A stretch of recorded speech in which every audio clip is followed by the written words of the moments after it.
And today we'll explore how Asian regionalism can provide leadership in sustaining global trade and financial system and how it can also strengthen regional mechanisms to tackle health, safety and environmental issues with positive global impact.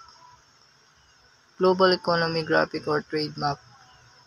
Let's begin with trade map and finance. Asian regionalism plays a crucial in supporting open global trade and financial system.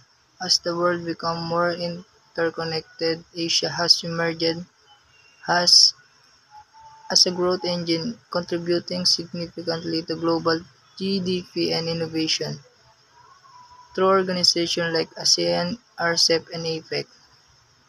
Asian economies are working together to reduce trade barriers, improve infrastructure, and ensure financial stability across borders.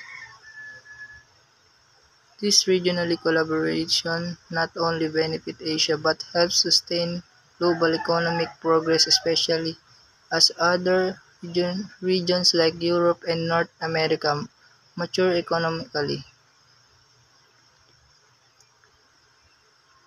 Health workers, environmental protection, or safety equipment.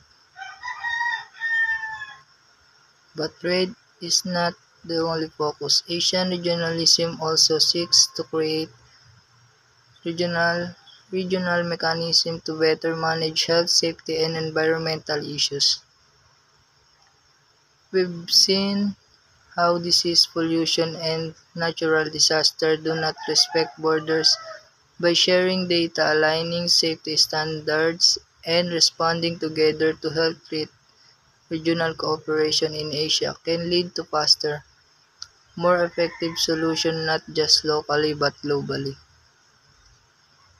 A clear example is the regional response to COVID-19, where cooperation in vaccine development and supply chains play, in, play a vital role.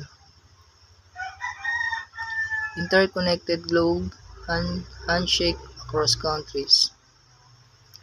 Importantly, Asian regionalism is not about withdrawing from the global community, it's quite the opposite.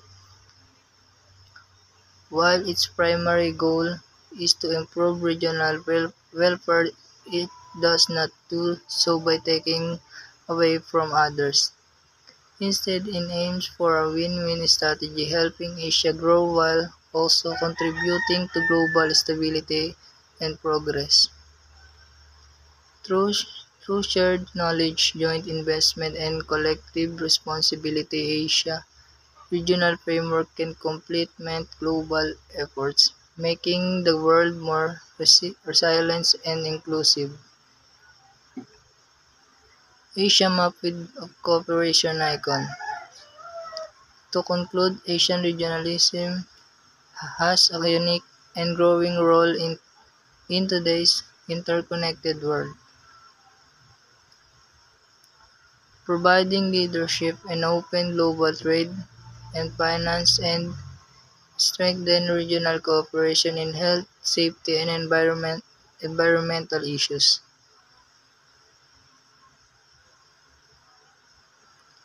Asia not only advances its own development but also supports global progress in meaningful and sustainable ways.